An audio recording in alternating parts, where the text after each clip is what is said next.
নমস্কার বন্ধুরা, আমি তুহিন আর আমার কিচেনে আপনাদের সবাইকে স্বাগত।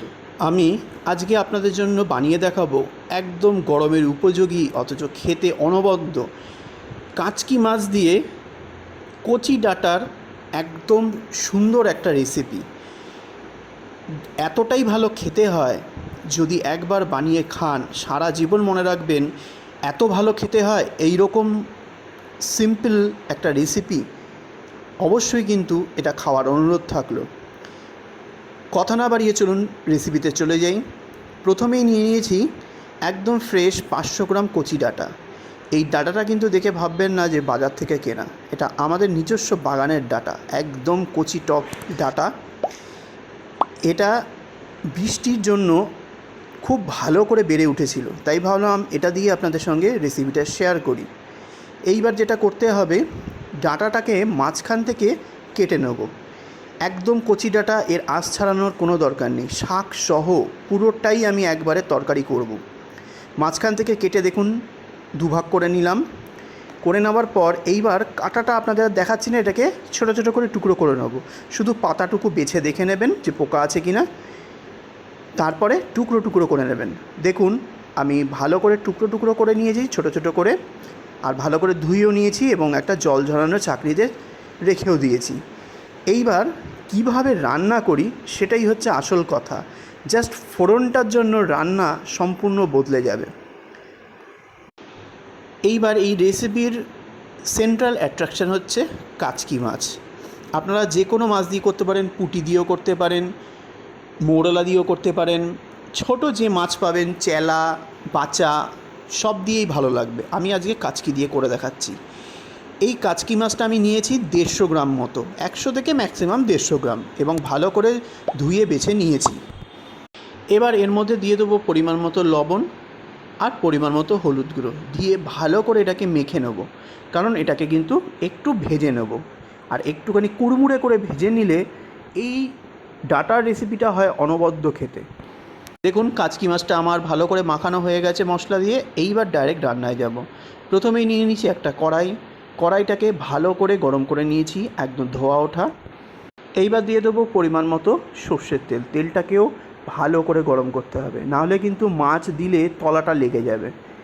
এইবার তেলটা যখন হাই ফ্লেমে ভালো করে গরম করে নেওয়া হবে, তখন এর মধ্যে দিয়ে দেবো ম্যারিনেশন করে রাখা কাচকি মাছগুলো। এইবার এটাকে হাই ফ্লেমে কড়কড়ে করে ভাজতে হবে। অবশ্যই কড়কড়ে করে ভাজবেন, খেতে কিন্তু দারুণ লাগবে। মাছগুলোকে একটু ছড়িয়ে দেবো কড়াইয়ের মধ্যে আর দিয়ে হাই ফ্লেমে ভাজবো, আর উল্টে পিল্টে একটু ভেজে নেবো। দেখুন কড়াইয়ের তলা কিন্তু সেরকমভাবে কিচ্ছু লাগেনি, অনায়াসে কিন্তু তোলা গেছে। এইবার আমি মাছগুলোকে সুন্দরভাবে কড়াই থেকে তুলে অন্য পাত্রে উঠিয়ে রাখবো। এইবার সেম কড়াইতে দিয়ে দেবো আর একটু সর্ষের তেল দিয়ে হাই ফ্লেমে গরম করতে দেবো। আর ফোড়নে কী দেবো চলুন দেখে নেওয়া যাক। ফোড়নে প্রথমেই যেটা দিতে হবে সেটা হচ্ছে রাঁধুনি। আমি কোয়াটার চা চামচ রাঁধুনিকে হাতের মধ্যে ঘষে দিয়ে দিলাম। ঘষে যদি দেন রাঁধুনি, তার ফ্লেভার দারুণ হয়, ঠিক যেমন জোয়ানটাকে ঘষে দেন। এইবার ফোড়নে দিতে হবে একটা ছোট কুচিয়ে নেওয়া পেঁয়াজ, আর দিয়ে দেবো 4 থেকে 5 কোয়া থেঁতো করে নেওয়া রসুন দিয়ে এবার এটাকে মিডিয়াম ফ্লেমে ভাজতে হবে। এখন কিন্তু হাই ফ্লেমে ভাজলে হবে না।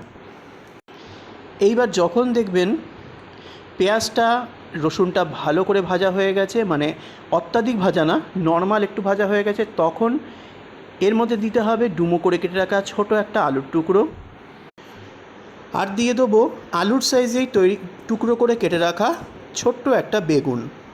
আলু আর বেগুনটা দিয়ে পরিমাণ মতো একটু লবণ দিয়ে দেবো আর পরিমাণ মতো একটু হলুদ গুঁড়ো দিয়ে দেবো। এইবার সব কিছুকে একসাথে ভাজতে হবে। 1 মিনিট মতো হাই ফ্লেমে ভেজে নেওয়ার পর একটা ঢাকনা দিয়ে ঢেকে ফ্লেমটাকে লোতে দিয়ে 5 মিনিট মতো এইভাবেই ভেজে নেব, যাতে বেগুন আলুটাও নরম হয়ে যায়। ঠিক 5 মিনিট পর ঢাকনাটা তুললাম। এইবার খুন্তিটা দিয়ে উল্টে দেবো আলু আর বেগুনটা। দেখুন সুন্দর করে কিন্তু এক পিঠ ভাজা হয়ে গেছে আর তেলটাও ছাড়া শুরু হয়ে গেছে। এইবার ঝালের জন্য দিতে হবে 4-5টা চিড়ে নেওয়া কাঁচা লঙ্কা। এই রেসিপিটা একটু ঝালঝাল হলে খেতে দুর্দান্ত হয়।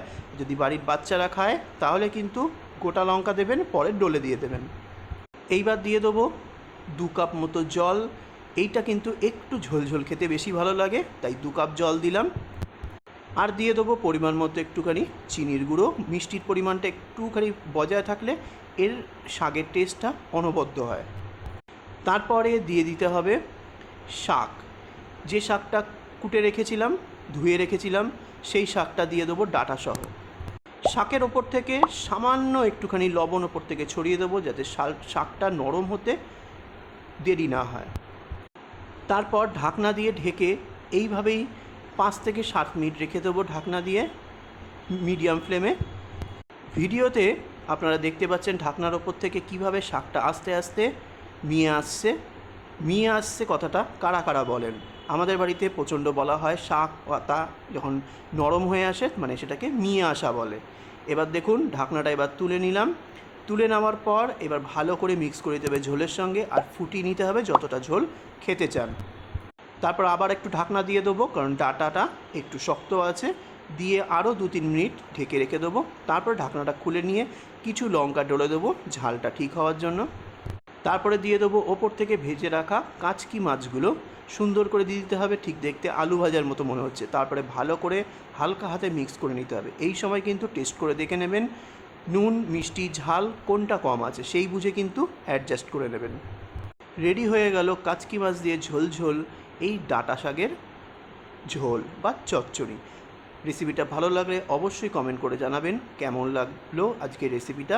গরমের দিনে কিন্তু দুপুরবেলা এই এক পদেই বাজিমাত রেসিপি।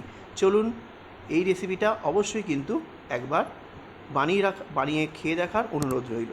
আজ আসলাম, নেক্সট দিন আবার একটা ভালো ভিডিও নিয়ে আপনাদের সামনে তুলে ধরবো। নমস্কার।